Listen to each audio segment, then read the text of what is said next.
একই কাণ্ড, বিড়ি বাঁধছেন রাহুল গান্ধী। ভারত জোড়ো ন্যায় যাত্রায় এসে বিড়ি বাঁধলেন রাহুল। এদিকে রাহুল গান্ধীর ভারত জোড়ো ন্যায় যাত্রাকে কেন্দ্র করে বৃহস্পতিবার ব্যাপক উন্মাদনা ছড়ালো কংগ্রেস কর্মী সমর্থক থেকে জনসাধারণের মধ্যে। মুর্শিদাবাদ জেলায় এদিন রাহুল গান্ধীর ন্যায় যাত্রাকে কেন্দ্র করে ভিড় করেন মানুষজন। রাহুল গান্ধীকে একবার দেখার জন্য কংগ্রেস কর্মী সমর্থকদের পাশাপাশি হাজার হাজার সাধারণ মানুষকে ন্যায় যাত্রা পথে সকাল থেকে অপেক্ষা করতেও দেখা যায়। বৃহস্পতিবার সকালে রাহুল গান্ধীর ভারত জোড়ো ন্যায় যাত্রা মালদা থেকে ফারাক্কায় প্রবেশ করে। রাহুল গান্ধীকে অভ্যর্থনা জানাতে 34 নম্বর জাতীয় সড়কের দুই পাশে সকাল থেকেই প্রচুর সংখ্যক মানুষ জড়ো হয়। যাত্রাপথের রাস্তার দুই ধারে অপেক্ষারত মানুষের দিকে হাত নাড়িয়ে তাদেরও শুভেচ্ছা বিনিময় করেন রাজীব পুত্র। ফারাক্কা থেকে রঘুনাথগঞ্জের যাত্রাপথে সুতির আহিরনে মধুপুরে বিড়ি শিল্পপতি আকবর আলীর বাড়িতে যান। সেখানে বিড়ি শ্রমিকদের সঙ্গে বসে বেশ কিছুটা সময় কাটান তিনি। মহিলা শ্রমিকদের বিড়ি তৈরির পদ্ধতিও পর্যবেক্ষণ করেন। এক মহিলা শ্রমিকের সঙ্গে বিড়ি বাঁধতেও দেখা যায় এদিন রাহুলকে। এরপরে ন্যায়যাত্রা রঘুনাথগঞ্জ হয়ে জঙ্গিপুরের পিয়ারাপুর কর্মতীর্থে আসে। সেখানে রাহুল গান্ধীর সঙ্গে দেখা করেন সিপিএম নেতা মোহাম্মদ সেলিম, সুজন চক্রবর্তী, শতরূপ ঘোষ এবং মুর্শিদাবাদ জেলা সিপিএমের সম্পাদক জামির মোল্লা। সিপিএম নেতৃত্বের সঙ্গে রাহুল গান্ধীর বেশ কিছুক্ষণ কথা হয়। ওখানে মধ্যাহ্ন ভোজন ও বিশ্রামের পর ন্যায়যাত্রা লালগোলা, ভগবানগোলা, জিয়াগঞ্জ, লালবাগ, চুনাখালী হয়ে বহরমপুরে প্রবেশ করে। মুর্শিদাবাদের সভা ও পায়ে হাঁটার কর্মসূচি থাকলেও করেনি, যা নিয়ে হতাশা লক্ষ্য করা গেছে কংগ্রেস কর্মী সমর্থকদের পাশাপাশি সাধারণ মানুষের মধ্যে। এদিন কান্দি থানা নবগ্রাম কিশোর সংঘের মাঠে রাত্রিবাস করে শুক্রবার সকালে ঝাড়খণ্ডের উদ্দেশ্যে যাত্রা করবেন বলে জেলা কংগ্রেস সূত্রে জানা গেছে। ন্যায় যাত্রাপথে রাহুল গান্ধীর সঙ্গী ছিলেন প্রদেশ কংগ্রেস সভাপতি অধীর রঞ্জন চৌধুরী। এদিন রাজ্য সরকারকে তুলোধনা করেন বাম নেতা মোহাম্মদ সেলিম ও সুজন চক্রবর্তী। মোহাম্মদ সেলিম তিনি বলেন উনি একটা মহাজোট করেছেন, তিনি দালালি করেছেন, তাই বলেন দালাল। কি বলছেন তিনি শোনাব আপনাদের। কোন জোটের কথা বলছেন উনি? উনি তো একটা মহাজোট করেছিলেন, তোমাদের মনে আছে, একটা পত্রিকায় লেখা ছিল দরকার হলে সিপিএমের বিরুদ্ধে, বামফ্রন্টের বিরুদ্ধে লড়ার জন্য বিজেপিকে ডেকে নিয়ে এসে মহাজোট করে লড়বো। এটাই ওনার রাজনীতি। এই জন্যই কংগ্রেস ভেঙে উনি তৃণমূলে গিয়েছিলেন।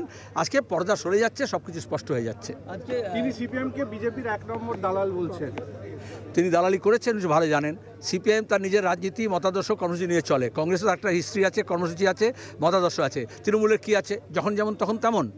এই নীতিশ কুমার মমতা ব্যানার্জিকে বলেছিল বেপেদিকা লোটা, যার নিচে তলায় কিছু নেই, যেদিকে নড়তে পারে।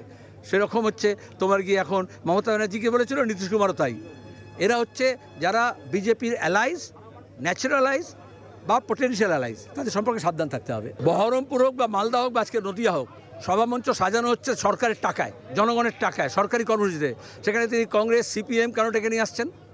গোটা দেশ যখন বিজেপির বিরুদ্ধে লড়ার জন্য, গোটা বাংলা যখন এককাট্টা হচ্ছে, তখন তিনি সিপিএম এবং কংগ্রেসকে কেন টার্গেট করছেন? বিজেপিকে ভুলে গেছেন ভাইপোকে বাঁচানোর জন্য? এটাই হচ্ছে মোদ্দা কথা। সরকারি টাকায় তিনি কেন সিপিএম আর কংগ্রেসের শ্রাদ্ধ করছেন আর বিজেপিকে, আরএসএসকে বার্তা দিচ্ছেন যে আমি মোর নাম এই বলে খ্যাত হোক, আমি তোমাদেরই লোক?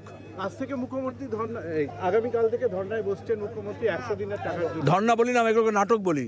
100 দিনের টাকা আটকেছে দিল্লি। এতগুলো অপদার্থ এমপি গেছে কেন পশ্চিমবঙ্গ থেকে তৃণমূলের, বিজেপির? তারা মানুষের টাকা, ঘরের টাকা, 100 দিনের কাজের টাকা নিয়ে লড়ছে না কেন? কেন মমতা ব্যানার্জিকে রেড রোডে ধর্না দিতে হয়, এখানে মিটিং করতে হয়? যখন এখানে নুপুর শর্মার পরে যখন এখানে মুসলমানরা মিছিল করেছিল, উনি বলেছেন দিল্লিতে গিয়ে মিছিল করো। আর 100 দিনের টাকা দিল্লি আটকেছে, উনি দিল্লিতে গিয়ে না লড়ে রেড রোডে কেন লড়াই করছেন? এটা নাটক করছেন, এখানে স্টেজ করছেন আর সরকারি টাকায় মোৎসব করছেন। এটা দেশের জন্য একটা বড় সংগ্রামের সময়, যেখানে দেশের যুক্তরাষ্ট্রীয় কাঠামো, ধর্মনিরপেক্ষতা, গণতন্ত্র, বিশেষত সংসদীয় গণতন্ত্র থাকবে কি না, সেটা যখন প্রশ্ন, সেখানে ব্যাটল লাইনটা পরিষ্কার হয়ে যাচ্ছে। আমরা এই দেশ স্বাধীনতার যারা উত্তরাধিকার স্বীকার করি, ধর্মনিরপেক্ষতার নীতি মানি এবং যুক্তরাষ্ট্র কাঠামো বিশ্বাস করি, তার সঙ্গে সংসদীয় গণতন্ত্রকে বাঁচানোর জন্য আমরা একদিকে, আর অন্যদিকে দেখা যাচ্ছে ব্যাটল লাইনে কেন্দ্রীয় এজেন্সিকে ব্যবহার করে হোক, দুর্নীতির কেসগুলোকে ব্যবহার করে হোক, ক্রমাগত মোদি নিজের এনডিএতে সংখ্যা বাড়ানোর চেষ্টা করছে। আমরা এসেছি ভারত জোড়ো ন্যায় যাত্রায় অভিনন্দন জানাতে। জোটের কথা এখানে হয় না, এখানে তোমরা হচ্ছে টেন্ট।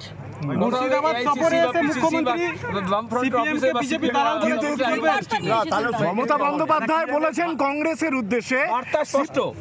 মমতা ব্যানার্জি সিপিআইএম এর ঘাড়ে বন্দুক রেখে কংগ্রেসকে গাল দিচ্ছে এবং বিজেপির কাছে যাওয়ার চেষ্টা করছে। আমরা আমাদের মমতা ব্যানার্জি নিজের কাঁধ ভাড়া দিতে পারে, তৃণমূল নিজের কাঁধ ভাড়া দিতে পারে, আমরা কাউকে আমাদের কাঁধ ভাড়া দিই না। সেখানে দাঁড়িয়ে ব্যাটল লাইনটা স্পষ্ট যে বিজেপি বিরোধী কারা কত দূর পর্যন্ত যেতে পারে। যখন ব্যাঙ্গালোরে বৈঠক হয়েছিল তখনও আমাকে যখন প্রশ্ন করা হয়েছিল, আমরা আবার বলেছিলাম যে ট্রেনে তো এখন সবাই ওঠে, কিন্তু কে কোথায় নামবে তার গ্যারান্টি আমরা দিতে পারি না। মমতা এখন বলছেন যে গাড়িটা রোকো, আমি নেমে যাব। আমরা বলছি স্বাগত।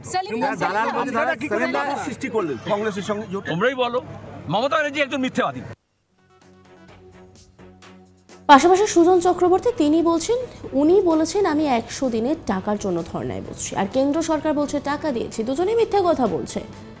কোনো হোয়াইট পেপার দিয়েছে আজ পর্যন্ত? কি বলছেন তিনি, শোনাবো আপনাদের। উনি বলছেন আমি 100 দিনের টাকার জন্য ধর্নায় বসছি, আর কেন্দ্রীয় সরকার বলছে আমি টাকা দিয়েছি, হিসেব দিচ্ছে না। দুজনেই মিথ্যে কথা বলছেন। উনি 100 দিনের কাজের জন্য ধর্নায় বসেননি, তাহলে প্রধানমন্ত্রীর কাছে যখন গেছিলেন তখন অফিসারদের নিয়ে গিয়ে তার বন্দোবস্ত করার চেষ্টা করতে পারতেন। তখন নিজে নিজে গেছেন, প্রধানমন্ত্রীকে পার্লামেন্ট ঘুরে দেখিয়েছে। তখন উনি বলেননি কেন? উনি কি টাকা পেয়েছেন, আর কি টাকা খরচ করেছেন, আর কি টাকা ওর প্রাপ্য, কোনো হোয়াইট পেপার আজ পর্যন্ত উনি দিয়েছেন? গত 10 বছর ধরে আমরা অন্তত 20 বার বলেছি। তেমনি করে দিল্লির সরকার খালি বলছে টাকা দিয়েছি, খরচ করেনি, ওরা হিসেব দেয়নি। সেটারই বা তথ্য কোথায়? এতগুলো তদন্ত হলো, তদন্তের রিপোর্ট কোথায়? কেন্দ্রীয় সরকারও ঠিক কথা বলছে না, রাজ্য সরকারও ঠিক কথা বলছে না।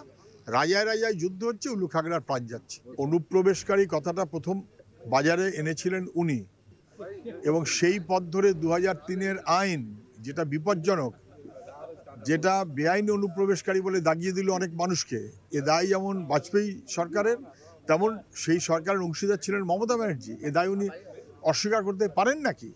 বরং আমরা বরাবর বলে এসেছি, বিধানসভাতে কতবার বলেছি যে একটা আলাদা ডিপার্টমেন্ট করুন, তখন করেননি।